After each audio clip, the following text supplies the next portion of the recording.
Hello everyone, मैं हूं ब्रजेश यादव और आप देख रहे हैं हमारा यूट्यूब चैनल सक्सेस अड्डा फॉर यू। फ्रेंड्स, अब तक की वीडियो में हमने डिस्कस कर लिया था गति किसे कहते हैं, दूरी क्या है, विस्थापन क्या है, वेग क्या है, चाल क्या है और इन सब के बारे में डायमेंशनल एनालिसिस भी हमने किया था कि इनका वे में विश्लेषण क्या होगा। इन सारी चीज़ों को हम डिस्कस कर चुके हैं। आज का हमारा वीडियो समय विस्थापन ग्राफ पर बेस्ड है। समय विस्थापन ग्राफ पर बेस्ड है, इसको टाइम डिस्प्लेसमेंट ग्राफ भी कहा जाता है। ठीक है ना। यहाँ पे क्वेश्चन कैसे आते हैं, इस वीडियो में क्वेश्चन कैसे आते हैं, कहाँ कहाँ से क्वेश्चन पूछे जाते हैं, कितने क्वेश्चन पूछे जाते हैं, सारी चीज़ें हम डिस्कस करेंगे। उसके पहले आप वीडियो को ज़्यादा से ज़्यादा शेयर कर दीजिए, ज़्यादा से ज़्यादा लोग लाइव आ जाइए। चलिए हम स्टार्ट करते हैं अपना टॉपिक, समय विस्थापन ग्राफ। तो समय विस्थापन ग्राफ आपसे 6 क्वेश्चन कैरी करता है। कितने क्वेश्चन कैरी करता है? 6 क्वेश्चन कैरी करता है। क्या क्वेश्चन होता है? क्वेश्चन एक ही रहेगा लेकिन 6 आंसर उसके हो सकते हैं उसके ग्राफ के बेसिस पर। क्वेश्चन क्या होता है? क्वेश्चन होता है कि दिए गए ग्राफ के अनुसार, दिए गए ग्राफ के अनुसार, दिए गए ग्राफ के अनुसार वस्तु की स्थिति, वस्तु की स्थिति क्या होगी। क्वेश्चन आपसे यही पूछा जाता है, दिए गए ग्राफ के अनुसार वस्तु की स्थिति क्या होगी। ठीक है, चलिए कमेंट आने लगे हैं। Good morning everyone. आप सभी फटाफट और ज़्यादा लोगों में शेयर कर दीजिए, ज़्यादा से ज़्यादा लोग आप लोग कनेक्ट हो जाइए तो और भी मज़ा आएगा। चलिए, तो दिए गए ग्राफ के अनुसार वस्तु की स्थिति क्या होती है क्या होगी और ग्राफ कैसे दिया जाएगा। चलिए पहला ग्राफ हम लोग लेते हैं। ग्राफ आप जानते हैं हमेशा 2 एक्सिस पे बनाया जाता है। इस एक्सिस को कहते हैं एक्स एक्सिस और इस एक्सिस को कहा जाता है वाई एक्सिस। एक्स एक्सिस पर हमेशा हम किसको रखते हैं? एक्स एक्सिस पे हमेशा रखा जाता है समय, और समय इस तरफ बढ़ता हुआ प्रतीत होगा। वाई एक्सिस पर हमेशा रखेंगे हम विस्थापन को, है ना, और विस्थापन इस डायरेक्शन में बढ़ता हुआ प्रदान होगा। अब यहाँ से अगर हम इस पॉइंट के कोऑर्डिनेट की बात करें तो इस पॉइंट का कोऑर्डिनेट आप कहोगे सर 0 0 होगा। इस पे y भी 0 और x भी 0 है। कहने का मतलब इस पूरी लाइन पे अगर हम दूरी विस्थापन की बात करेंगे तो विस्थापन 0 रहेगा, और इस पूरी लाइन पे अगर हम बात करेंगे समय का, कि इस पूरी लाइन पे कहीं आपको टाइम का पॉइंट कोई मिलता है तो वो भी 0 रहेगा। लेकिन इस पूरे पॉइंट पे अगर यहाँ या फिर यहाँ किसी कंडीशन पे बात करते हैं तो विस्थापन कुछ ना कुछ मिलेगा, और अगर इस कंडीशन में आप बात करेंगे तो आपको कुछ ना कुछ समय मिलेगा। क्लियर है? मतलब इस तरफ हम अगर बढ़ेंगे तो इस लाइन पे समय बढ़ता हुआ मिलेगा, इस तरफ अगर हम बढ़ेंगे तो हमें विस्थापन बढ़ता हुआ मिलेगा, जबकि इस पूरी लाइन पे समय क्या होगा? 0 होगा, और इस पूरी लाइन पे विस्थापन क्या होगा? 0 होगा। आ रही बात समझ में? चलिए, तो पहला ग्राफ यहाँ से बनता है। पहला ग्राफ बनेगा कि मान लीजिए कोई वस्तु यहाँ पे है और इस तरीके से एक सीधी रेखा, क्या मिल जाएगा? एक सीधी रेखा। क्या मिल जाएगा? एक सीधी रेखा। तो आप बताइए कि वस्तु की स्थिति क्या है। इस तरीके से अगर किसी विस्थापन और समय या समय विस्थापन ग्राफ में आपको क्या मिलता है? एक सीधी रेखा दे दी जाती है, तो उस कंडीशन में दिए गए ग्राफ के अनुसार वस्तु की स्थिति क्या होगी। जो पुराने स्टूडेंट है फटाफट कमेंट करके बताएं। आप लोगों के कमेंट आ रहे हैं। Good morning everyone. आप सभी को गुड मॉर्निंग, शुभ प्रभात। आप सभी हमसे जुड़ चुके हैं, तो चलिए फटाफट कमेंट करके बताइए इसका आंसर क्या होगा। जो फ्रेशर स्टूडेंट है, जो नए बच्चे हैं, समझें बात को। विस्थापन की अगर हम बात करें, मान लीजिए यहाँ पर 1 मीटर का है, यहाँ पर 2 का है, यहाँ पर 3 का है, यहाँ पर 4 का है। ठीक है, इस पॉइंट पर क्या कितने का है? 4 का। तो यहाँ से लेकर यहाँ तक की जो भी दूरी होगी उस पर विस्थापन कितने का रहे? 4 का ही रहेगा। लेकिन समय अगर यहाँ 1 था, यहाँ 2 था, यहाँ 3 था, यहाँ 4 था, यहाँ पर 5 था, तो समय आप देख रहे हैं कि धीरे धीरे क्या हो रहा है? बढ़ रहा है। मतलब जब 1 सेकंड बीता तो वस्तु कहाँ थी, यहाँ पर थी।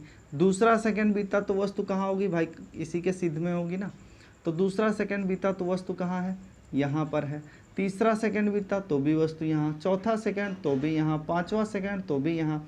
हम क्या देख रहे हैं, हम देख रहे हैं कि वस्तु समय के साथ साथ अपनी स्थिति में परिवर्तन नहीं कर रही है। वस्तु समय के साथ साथ अपनी स्थिति में परिवर्तन नहीं कर रही है। इसका मतलब क्या हुआ कि वस्तु स्थिर है। क्या हुआ, वस्तु स्थिर है। वस्तु स्थिर है, ये किसी भी वेग के साथ गतिमान नहीं है। तो इसका राइट आंसर क्या हो जाएगा, वस्तु स्थिर है। जिन दोस्तों ने, जिन भाइयों ने हमें ये कमेंट किया होगा कि वस्तु स्थिर है उनका एब्सोल्युटली राइट है, बिल्कुल सही आपने आंसर किया है। अदर कोई आंसर आप करते हैं तो समझ लीजिए आप गलत डायरेक्शन में जा रहे हैं। चलिए फटाफट इसका आप स्क्रीनशॉट ले लीजिए, फिर हम दूसरा ग्राफ ड्रा करते हैं। चलिए, समझ में आ रहा है स्टूडेंट्स, समझ में आ रहा है मेरे प्यारे भाइयों? अगर आप सभी को समझ में आ रहा है तो आप फटाफट कमेंट करके हमें बताइए कि हाँ सर समझ में आ रहा है, और क्लास कैसी चल रही है ये आप कमेंट करके बताना ना भूलें। चलिए देखते हैं अगला ग्राफ क्या बनेगा। दे देगा, एक लाइन खींच देता है, तिरछी लाइन एक ड्रॉ कर देता है, जिसको हम अपनी लैंग्वेज में कहते हैं टेंजेंट, या फिर इसी को प्रवणता भी कहा जाता है। तो इस कंडीशन में अगर इस तरीके से कोई लाइन ड्रा हो जाती है तो आपसे पूछा जाएगा दिए गए ग्राफ के अनुसार वस्तु की स्थिति क्या होगी। ठीक है ना, क्वेश्चन फिर वही है, लेकिन अब टाइप कौन सा है, दूसरा। ग्राफ हमारा चेंज हो चुका है। अगर इस तरीके से ग्राफ मिलेगा और आपसे पूछेगा बताइए कि वस्तु की स्थिति क्या है, बताइए कि वस्तु की स्थिति क्या है, तो आप कमेंट करके मुझे फटाफट बताएं कि दिए गए ग्राफ से आपको क्या प्रतीत होता है। फटाफट कमेंट करके आप हमें बताएं कि दिए गए ग्राफ से क्या आपको समझ में आ रहा है। अब देखिए, जो नए स्टूडेंट हैं, नए फ्रेशर हैं, जो देखिए ध्यान से देखिएगा इसको, कि पहले सेकंड में 1 मीटर की दूरी तय की, तो यहाँ पे मिलेंगे एक दूसरे से ये पॉइंट, है ना। दूसरे सेकंड में 2 मीटर की दूरी, तो यहाँ पे मिलेंगे। तीसरे में 3 की दूरी, चौथे में 4 की दूरी, पांचवें में 5 की दूरी। मतलब जितना टाइम बीत रहा है उतना ही विस्थापन भी बढ़ रहा है। कहने का मतलब कि एक समान वेग से क्या हो रहा है, वस्तु बढ़ती हुई चली जा रही है। तो इसको क्या लिखेंगे कि वस्तु एक समान वेग से गति कर रही है,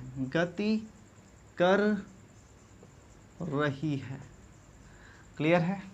वस्तु एक समान वेग से गति कर रही है। ठीक है, जब भी आपको एक सीधी रेखा मिल जाए, ये लाइनें मैंने खुद ड्रॉ की हैं समझाने के लिए, ये लाइनें आपको एग्ज़ाम में नहीं मिलेंगी, आपको सिर्फ और सिर्फ एक सीधी रेखा मिल जाएगी। तो उस कंडीशन में आप ये समझते रहें कि अगर आपको एक तिरछी रेखा मिलती है, एक क्रॉस लाइन मिलती है, तो उस कंडीशन में क्या होता है, वस्तु एक समान वेग से गति कर रही है। और क्रॉस लाइन आपको 2 कंडीशन में मिल सकती हैं, अगली कंडीशन में लेने वाला हूं, तब तक आप इसका स्क्रीनशॉट ले लीजिए फटाफट।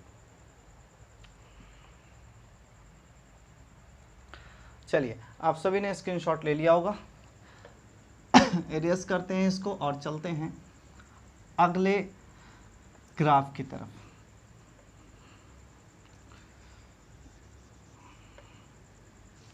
चलिए, सो इसको एक बार फिर से डार्क कर दें। अब देखिए, इस बार जो लाइन मिलेगी वो आपको कुछ इस तरीके से मिलेगी, कुछ इस तरीके से। इसमें आपको बताना है कि वस्तु की स्थिति क्या है, वस्तु की स्थिति क्या है। ठीक है, इसके पहले वाले ग्राफ में आपने क्या देखा था, वस्तु एक समान वेग से गति कर रही है और दूर जा रही है ना। इस ग्राफ में आप क्या देख रहे हैं कि जैसे जैसे समय बढ़ रहा है, विस्थापन क्या हो रहा है, कम होता जा रहा है। पहले सेकंड में हमने देखा, देखिए 0वें सेकंड में कहाँ थी वस्तु, 5 मीटर पर, फिर 1 सेकंड में कहाँ आ गई 4 पे, दूसरा सेकंड चला तो 3 पे, तीसरा सेकंड चला तो 2 पे, चौथा सेकंड चला तो 1 पे, और 5वां सेकंड चला तो, अब इस लाइन में मैंने आपको बताया था कि समय का जो कोऑर्डिनेट विस्थापन का जो कोऑर्डिनेट होगा वो क्या होगा, इस पे 0 होगा, इस पूरी लाइन पे। तो यहाँ पे कौन सी वैल्यू रखी जाएगी, 0 मीटर, है ना। कौन सी वैल्यू रखी जाएगी, आप कहोगे 0 मीटर। तो आप क्या देख रहे हैं कि पहले सेकंड में वस्तु 5 मीटर पे थी और 5वें सेकंड में 0 मीटर पे है। इसका मतलब क्या हो रहा है, वस्तु एक समान वेग से धीरे धीरे नज़दीक आ रही है। क्या हो रहा है, वस्तु एक समान वेग से नज़दीक आ रही है,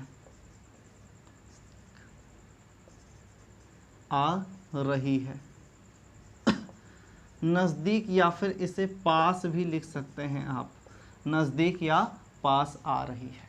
क्लियर है दोस्तों, समझ में आ रहा है आप सभी को? आप सभी हमें कमेंट करके ज़रूर बताएं। और हम लोग बड़ी ही मेहनत से इस वीडियो की प्रिपरेशन करते हैं, आप सभी को वीडियो की रिकॉर्डिंग करने के बाद में अच्छी क्वालिटी प्रदान करने की कोशिश करते हैं। सो आप लोगों से एक छोटी सी रिक्वेस्ट रहती है कि आप हमारी वीडियोस को शेयर कर दिया कीजिए, और जब आप देख रहे हैं अगर आपको अच्छा लगता है तब आप लाइक कर दिया कीजिए। आप लोगों से कोई बहुत बड़ी डिमांड नहीं होती है, और ये छोटी सी डिमांड भी जल्दी पूरी नहीं हो पा रही है। चलिए, आप लोग ज़्यादा से ज़्यादा शेयर करने की कोशिश कीजिए। अभी तक मैं देख पा रहा हूँ बहुत कम लोग जुड़ पा रहे हैं हमसे। सो हमारा ये टारगेट है कि कम से कम आप लोग ज़्यादा से ज़्यादा संख्या में जुड़िए, है ना। कम से कम का क्या, कुछ भी आप अमाउंट में जोड़ सकते हैं।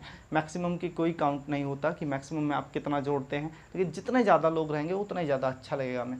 चलिए, तो वस्तु एक समान वेग से नज़दीक या पास आ रही है। क्लियर है? कोई डाउट किसी को, कोई समस्या? जी नहीं। अगर आपको कोई डाउट, कोई परेशानी होती है तो आप हमें कमेंट करके ज़रूर बताएं, या आप हमारे व्हाट्सएप नंबर 6307878531 पर भी अपने डाउट भेज सकते हैं।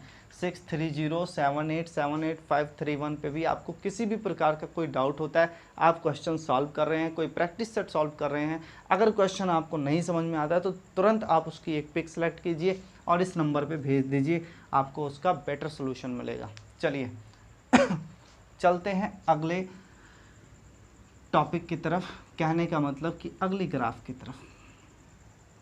तो चलिए, टॉपिक हमारा यही है और अगला ग्राफ हमारा क्या होगा, ठीक है।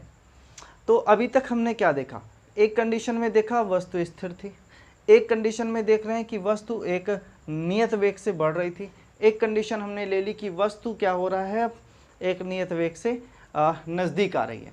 ये सारी कंडीशंस हो चुकी हैं। अब चौथी कंडीशन जो हम लेते हैं, मानते हैं कि वस्तु क्या होगा, इस तरीके से अगर आपको ग्राफ मिल जाए, चौथी कंडीशन में अगर इस तरीके से आपको ग्राफ मिल जाए तो ये हमारा कौन सा ग्राफ होगा, चौथा ग्राफ होगा, ठीक है ना।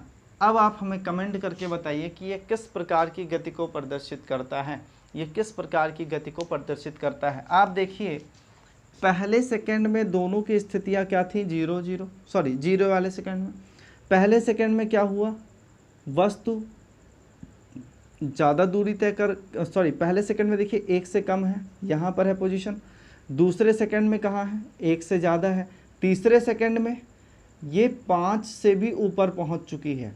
कहने का मतलब अचानक क्या हुआ, वेग बढ़ गया, अचानक क्या हुआ, वेलोसिटी बढ़ गई। तो हम क्या कहेंगे कि ये बढ़ते हुए, ये का मतलब वस्तु बढ़ते हुए वेग से गतिमान है। क्या है, गतिमान है, ठीक है। कल की वीडियो में कुछ लोगों ने कमेंट किया कि सर थोड़ा बड़ा लिखिए, सो आज मैंने कोशिश की है कि बेटर लिखूं और अच्छे से आपको समझ में आए। सो हम सभी आप सभी के साथ लगे हुए हैं, आप सभी भी हमारे साथ लगे रहिए, बड़ा ही मज़ा आने वाला है आगे के टॉपिक में। चलिए, क्लियर है? तो वस्तु बढ़ते हुए वेग के साथ क्या है, गतिमान है, ठीक। फटाफट स्क्रीनशॉट ले लीजिए। चलिए मिटाते हैं इसको।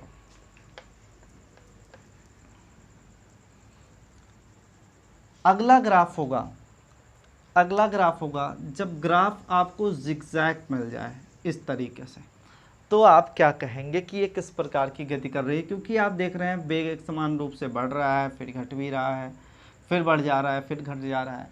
तो आप इसको कह सकते हैं, अगर कोई चीज़ रेगुलर ना हो, कोई कभी कभी बढ़ रही हो, कभी कभी घट रही हो, अगर ऐसी कंडीशंस आ रही हैं, तो आप कह सकते हैं कि वस्तु अनियमित गति कर रही है, इर्रेगुलर मोशन कर रही है। अगर रेगुलर नहीं है तो कैसा होगा, इर्रेगुलर मोशन होगा। तो आप कह सकते हैं कि वस्तु अनियमित वेग से, मैं बार बार वेग क्यों लिख रहा हूँ, चाल क्यों नहीं लिख रहा हूँ, क्योंकि आप जानते हैं विस्थापन का समय के रिस्पेक्ट में जब रेशियो लेंगे तो विस्थापन बटा समय बराबर रिजल्ट क्या आ जाएगा, वेग आ जाएगा। इसीलिए मैं बार बार किसकी बात कर रहा हूँ, वेग की।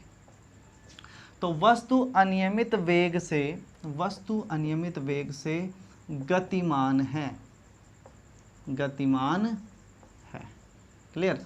वस्तु अनियमित वेग से क्या है, गतिमान है। क्लियर है, समझ में आ गया। चलिए स्क्रीनशॉट लीजिए इसका भी आप लोग फटाफट, और जल्दी जल्दी ये टॉपिक समाप्त करते हैं, फिर आपको लेकर चलते हैं अगले टॉपिक पे। चलिए, तो देखा अभी तक आप लोगों ने कि हमने कितने ग्राफ डिस्कस किए हैं। तो वो ये हमारा 5वां ग्राफ था जिसको हमने डिस्कस किया। आप सभी ने स्क्रीनशॉट ले लिया होगा, इसको हम क्लियर करते हैं।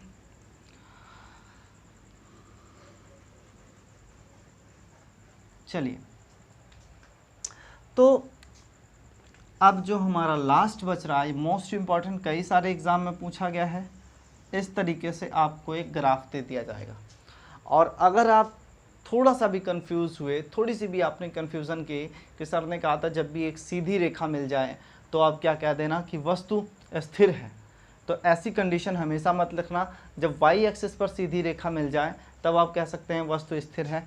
लेकिन अगर आपको एक्स एक्सिस पर एक सीधी रेखा मिलती है तो ये क्या दिखा रहा है, कि इसकी जो गति है वो अनंत वेग से गतिमान है। क्यों? क्योंकि पहले तो क्या था, पहले दूसरे तीसरे का कुछ पता ही नहीं था, और चौथे सेकंड में देख रहा है कि ये इनफाइनाइट को टेंड्स कर गई। किसको? इनफाइनाइट को। मतलब विस्थापन अगर अनंत हो जाए और समय कुछ भी हो, समय मान लीजिए 10, 20, 100, 50 कुछ भी हो, तो इसका क्या आंसर आएगा? तो इनफाइनाइट को आप किसी से भी डिवाइड करो, आंसर इनफाइनाइट ही आना है। सो इनफाइनाइट से अगर आप डिवाइड करेंगे आंसर इनफाइनाइट आएगा। इसको आप कह सकते हैं कि यह अनंत वेग से गतिमान है, ठीक है। और यह कंडीशन असंभव होती है, ठीक है ना। क्या है ये? असंभव है, इम्पॉसिबल है। इसीलिए कभी कभी आपको देगा कि वस्तु असंभव गति कर रही है ना। तो ऐसा इम्पॉसिबल है कि कोई अनंत वेग से गति करे। इसलिए जो छठा आपका ग्राफ है ये बहुत ही इम्पोर्टेंस रखता है। और जो तीसरा ग्राफ जो मैंने बताया जिसमें एक तरफ से स्लॉप थी, जो घटता हुआ वेग आ रहा था, वस्तु एक घटते हुए वेग के साथ, एक समान वेग के साथ नज़दीक आ रही थी। सो ये दोनों ही बहुत इंपॉर्टेंट है इसमें, और ग्राफ तो 6 के 6 इसमें इंपॉर्टेंट थे, ठीक है ना। तो फटाफट आप स्क्रीनशॉट ले लीजिए, फिर चलते हैं अगले टॉपिक की तरफ।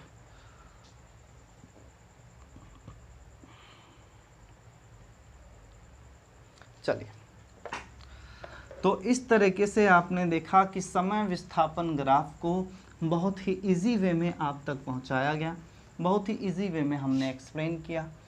अब समय विस्थापन ग्राफ गति चैप्टर का है। सो अभी गति की बहुत सारी चीज़ें बाकी हैं, क्योंकि मैंने आपको विस्थापन और चाल के बारे में बता दिया था, इसीलिए गति में समय और विस्थापन ग्राफ बताना ज़रूरी था। अब हम फिर से रिटर्न होते हैं अपने चैप्टर गति पर, और गति में अब हमें पढ़ना है गति के नियम। क्या पढ़ना है? गति के नियम, ठीक है। क्या पढ़ना है? गति के नियम, ठीक है। इसी को कहा जाता है law of motion, law of motion, ठीक, लॉ ऑफ मोशन, गति का नियम या गति के नियम, ठीक है। तो सबसे पहला क्वेश्चन अराइज होता है गति के नियम की व्याख्या किसने की? तो आप जानते हैं किसने की? न्यूटन ने की। किसने की? न्यूटन ने की।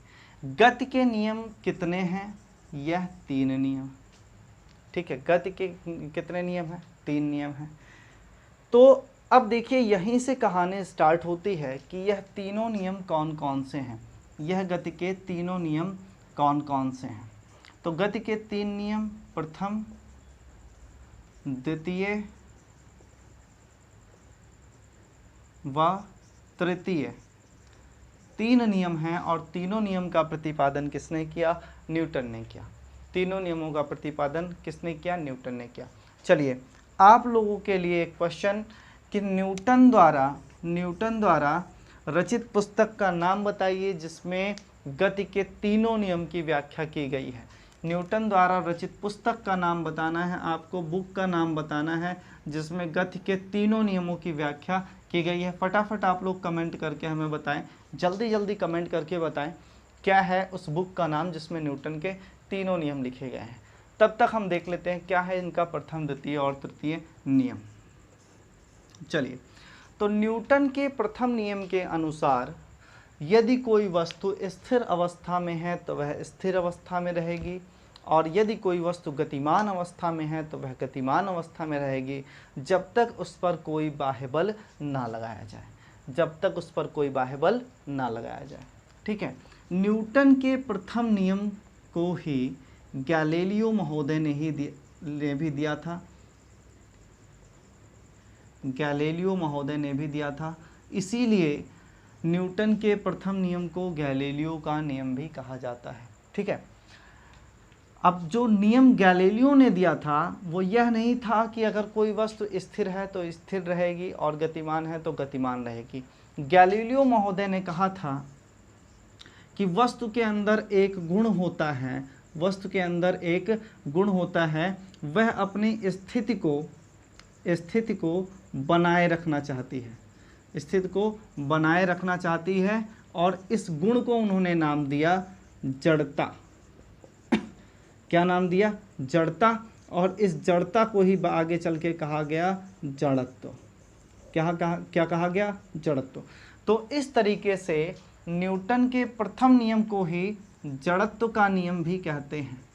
क्या कहते हैं? जड़त्व का नियम, ठीक, जड़त्व का नियम। ये कॉन्सेप्ट कहाँ से आया, समझ में आया आपको?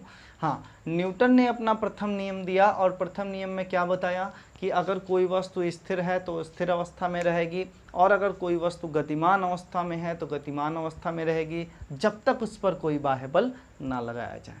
और इसे कौन सा नियम कहा जाता है? इसे जड़त्व का नियम भी कहा जाता है। क्यों? क्योंकि गैलीलियो ने भी सेम यही नियम दिया और उन्होंने बताया कि वस्तु का एक गुण होता है, और कौन सा गुण है कि वह अपनी स्थिति को बनाए रखना चाहती है, और इसी को उन्होंने कहा कि यह वस्तु की जड़ता होती है, उसकी आदत होती है, और इसी को आगे चल के क्या कहा गया? जड़त्व कहा गया। इसीलिए न्यूटन के प्रथम नियम को जड़त्व का नियम भी कहते हैं। तो न्यूटन के प्रथम नियम को जड़त्व का नियम और न्यूटन के प्रथम नियम को ही गैलीलियो का नियम भी कहा जाता है, ठीक है। फटाफट स्क्रीनशॉट ले लीजिए, फिर इसको इरेज करते हैं। चलिए, समझ में आ रहा है? आप लोग कमेंट करके हमें बताते रहें। अगर चीज़ों में कोई भी डाउट है तो जैसा कि मैंने अभी थोड़ी देर पहले आपको अपना नंबर शेयर किया, जो स्टूडेंट्स हमसे अभी अभी जुड़ रहे हैं वो वीडियो ख़त्म होने के बाद में वीडियो को फिर से रिवर्स करके वहाँ से नंबर प्राप्त कर सकते हैं।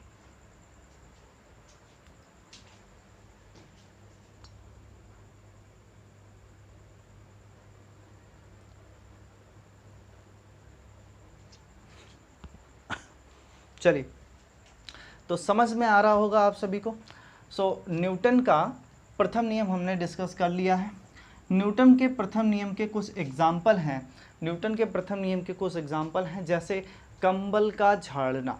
जब कंबल को झाड़ा जाता है तो अपनी जड़ता के कारण धूल के जो कण होते हैं अपनी स्थिति में बने रहने चाहते हैं और कंबल आगे पीछे हो जाता है, इससे उसकी धूल निकल जाती है। तो न्यूटन के प्रथम नियम का पहला एग्जाम्पल मैंने आपको बताया कि कंबल झाड़ना।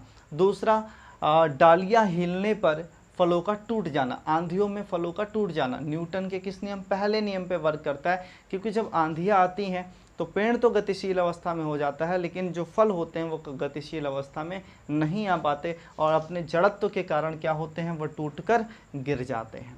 क्लियर है। तो इस तरीके से और भी कई एग्जाम्पल हैं और वो हम आपके साथ डिस्कस करेंगे, लेकिन उससे पहले डिस्कस कर लेते हैं न्यूटन का द्वितीय नियम।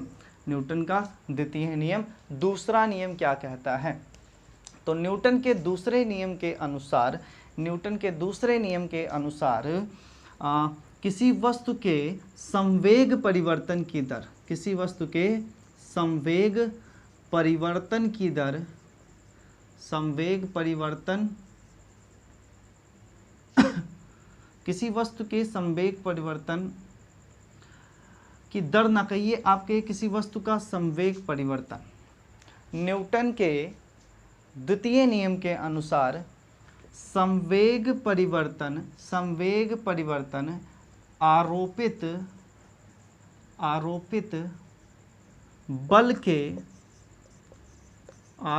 बल के समानुपाती होता है,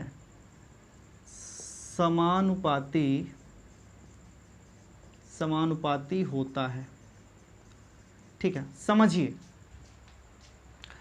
आप जानते हैं कि वेग परिवर्तन की दर को क्या कहते हैं, वेग परिवर्तन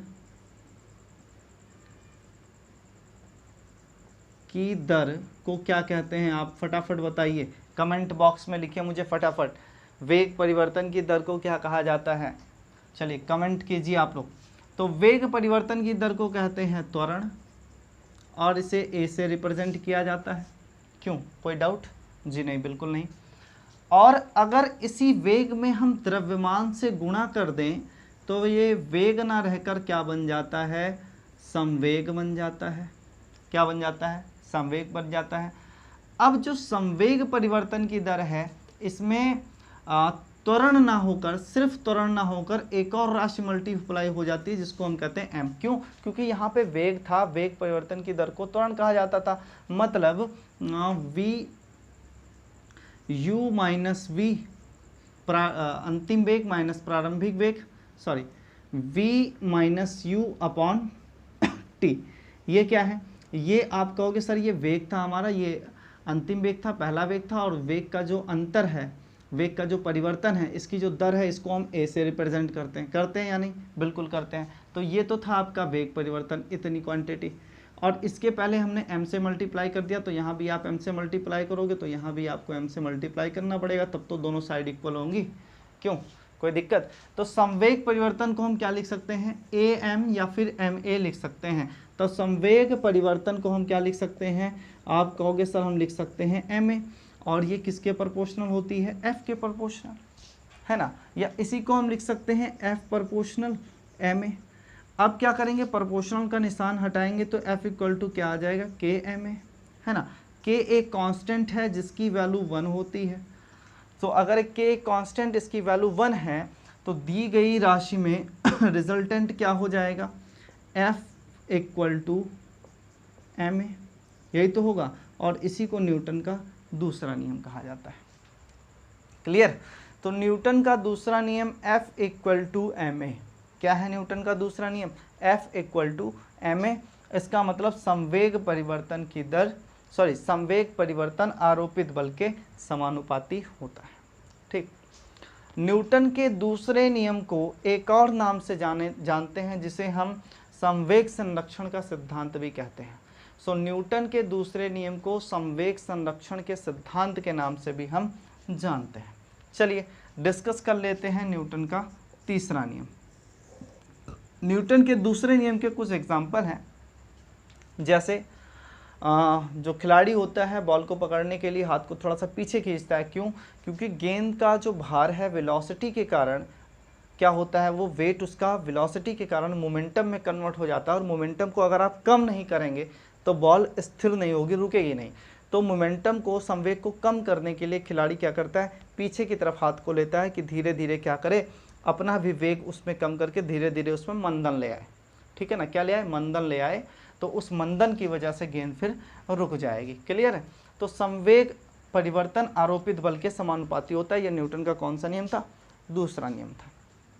और हमने बताया कि इसको क्या कहा जाता है, तो संवेग संरक्षण का नियम भी इसको कहा जाता है, या संवेग संरक्षण का सिद्धांत भी कहते हैं। क्लियर? तो न्यूटन के दूसरे नियम को संवेग संरक्षण का नियम भी कहा जाएगा। चलिए, तीसरा नियम, न्यूटन का तीसरा नियम क्या बताता है कि प्रत्येक क्रिया बल के बराबर प्रतिक्रिया बल कार्य करता है। प्रत्येक क्रिया बल के बराबर प्रतिक्रिया बल कार्य करता है, मतलब एवरी इक्वल फोर्स के अपोजिट एक रिएक्शनल फोर्स वर्क करता है। एवरी एक्शनल फोर्स के अपोजिट एक रिएक्शनल फोर्स वर्क करता है। और इसी नियम को हम क्या कहते हैं? न्यूटन का तीसरा नियम। इसके कई सारे एग्जाम्पल हैं, जैसे जब रॉकेट उड़ता है तो वो गैस का जो प्रेशर होता है उसको पीछे की तरफ छोड़ता है और खुद आगे चला जाता है। तो ये तो पहला हो गया एग्जाम्पल। दूसरा, जब हम नाव पे खड़े हैं और नाव से जब जंप करते हैं तो हम आगे की तरफ जाते हैं और नाव पीछे की तरफ आती है। ये दूसरा एग्जाम्पल हुआ। तीसरा, जब बंदूक हम चलाते हैं तो बंदूक की गोली आगे की तरफ जाती है लेकिन गन पीछे की तरफ मूव कर जाती है। तो जितना फोर्स हम नाव पे लगा रहे हैं उतना ही नाव हम पे भी लगाती है, और रिजल्ट क्या होता है? हम भी आगे चले जाते हैं, नाव भी पीछे चली जाती है। क्लियर है ना? हाँ, तो इस तरीके से तीसरा नियम कई सारे एग्जाम्पल को कंटेंट करता है। अब चलिए कुछ एग्जाम्पल और कुछ क्वेश्चन हम डिस्कस कर लेते हैं न्यूटन के प्रथम, द्वितीय और तृतीय नियम पे, जो कई बार परीक्षाओं में आए हुए हैं। आप लोग हमारे साथ अंत तक बने रहिए, क्योंकि लास्ट में मैं आपको कुछ क्वेश्चंस भी देने वाला हूं, जिसका आप मुझे आंसर बताएंगे कमेंट करके, और उनका नाम कल वीडियो में सबसे पहले लिया जाएगा। चलिए, तो न्यूटन के प्रथम नियम से और द्वितीय नियम, तृतीय नियम, अगर आपसे पूछा जाए कि चलती हुई ट्रेन में अचानक ब्रेक लगने पर हम झुक जाते हैं, वो न्यूटन के किस नियम पे कार्य करता है? तो आप कहोगे न्यूटन के प्रथम नियम पे कार्य करता है। क्लियर? हाँ। फिर आपसे अगर कोई पूछे कि खिलाड़ी हाथ को पीछे क्यों खींचता है, तो वो न्यूटन के कौन से नियम पे है? द्वितीय नियम पे। बंदूक की गोली अगर चलती है तो हत्था पीछे की तरफ चला जाता है, किस नियम पे? तृतीय नियम पे। ये सारे हमने डिस्कस कर लिए हैं। अब एक क्वेश्चन मैं आपको देने जा रहा हूं, आप बताइए कि वो न्यूटन के किस नियम पे वर्क करता है। चलिए, क्वेश्चन है कि बल की परिभाषा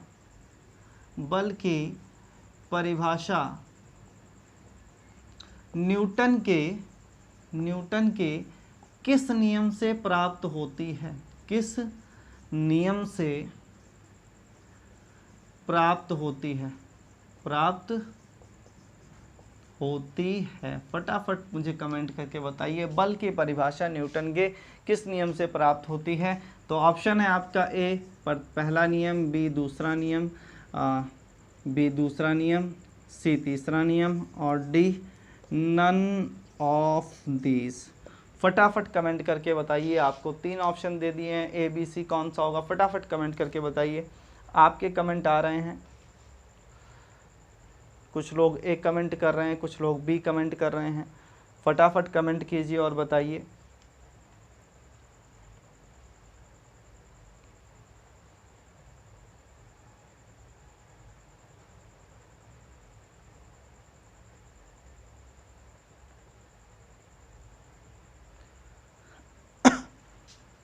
चलिए, तो कुछ लोगों के कमेंट ए आए हैं, कुछ के बी आए हैं। तो मैं आपको बता दूं, जिन लोगों का कमेंट ए आया है वो 100% सही है, क्योंकि न्यूटन के प्रथम नियम से ही बल की व्याख्या मिलती है। न्यूटन के प्रथम नियम से ही बल की व्याख्या मिलती है। कुछ लोग कन्फ्यूज़न में F=ma के चक्कर में गलत कर देते हैं, तो ऐसा नहीं है। वो न्यूटन का दूसरा नियम F=ma है, लेकिन बल की परिभाषा की अगर बात की जाएगी तो वो प्रथम नियम से मिलती है। न्यूटन के पहले नियम से बल की परिभाषा मिलती है। तो आपको गलत नहीं करना है, क्योंकि एग्ज़ाम के एक एक नंबर बहुत ही मायने रखते हैं, और तकलीफ़ तब होती है जब आप एक ईजी क्वेश्चन गलत करके आते हैं। चलिए, अगला क्वेश्चन है, मेरा अगला क्वेश्चन है, सूर्य व पृथ्वी सूर्य व पृथ्वी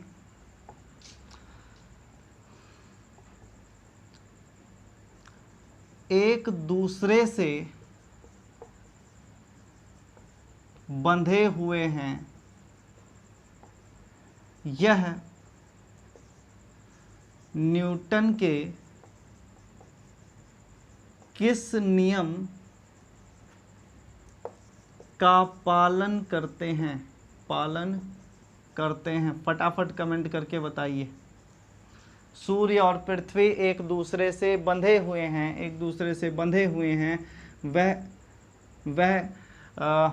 यह न्यूटन के किस नियम का पालन करते हैं? फटाफट मुझे कमेंट करके बताइए। सूर्य व पृथ्वी एक दूसरे से बंधे हुए हैं, यह न्यूटन के किस नियम का पालन करते हैं? जल्दी जल्दी कमेंट कीजिए, कुछ ही टाइम और शेष बचा है आप लोगों के पास। फटाफट कमेंट करके मुझे बताइए आपके आंसर क्या होंगे। जल्दी आप लोग कमेंट करते रहिए।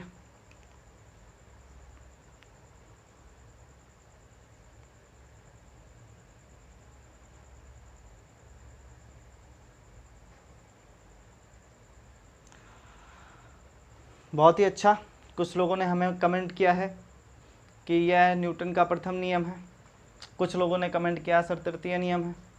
चलिए बड़ी अच्छी बात है। तो जिन लोगों ने ये कमेंट किया है कि यह न्यूटन का तृतीय नियम है, वो 100% सही हैं। इसका सही विकल्प सी हो जाएगा। और ये न्यूटन के तृतीय नियम के अकॉर्डिंग क्रिया प्रतिक्रिया बल के कारण एक दूसरे से बंधे हुए हैं। जितना फोर्स पृथ्वी सूर्य पर लगाती है, उतना ही अपोजिट फोर्स सूर्य भी पृथ्वी पर लगाता है, कि जिसके कारण वह एक दूसरे से बंधे हुए हैं और छोड़ के अपनी रेडियस को दूर नहीं जा सकते। चलिए, तो ये कुछ मोस्ट इम्पॉर्टेंट क्वेश्चन थे जो आपको करवाए गए। इन सारे क्वेश्चन से अगर और भी क्वेश्चन आपको मिलते हैं और आप नहीं सॉल्व कर पाते हैं, तो बताए गए नंबर 6307878531 पे आप हमें कांटेक्ट कर सकते हैं, मुझसे संपर्क कर सकते हैं और व्हाट्सएप के ज़रिए आप अपना सॉल्यूशन पा सकते हैं। चलिए, सो आज का क्वेश्चन है कल मुझे पढ़ाना है न्यूटन का गुरुत्वाकर्षण संबंधी नियम। क्या पढ़ाना है? गुरुत्वाकर्षण संबंधी नियम, न्यूटन का गुरुत्वाकर्षण संबंधी नियम। तो उसी से रिलेटेड आज का क्वेश्चन होगा और आज आप मुझे बताएंगे कमेंट करके। बहुत ही इजी क्वेश्चन है, लेकिन बताना है आपको। देखा जाए कितना आप लोग सर्च करते हैं। जी का मान 9.8 मीटर प्रति सेकंड स्क्वायर होता है। जी का मान 9.8 मीटर प्रति सेकंड स्क्वायर होता है। यह मान कहाँ होता है, यह आपको मुझे कमेंट करके बताना है। और जो मुझे सबसे पहले कमेंट करके बताएगा, उसका नाम कल की वीडियो में मैं सबसे पहले लूँगा। सो आशा करता हूँ आपको हमारा सेशन अच्छा लगा होगा, समझ आया होगा। आप सभी हमारी वीडियोस को शेयर करते रहिए, चारों तरफ फैलाते रहिए। आप सभी स्वस्थ व्यस्त और मस्त रहिए। इन्हीं शुभकामनाओं के साथ मैं आपसे विदा लेता हूँ। जय हिंद।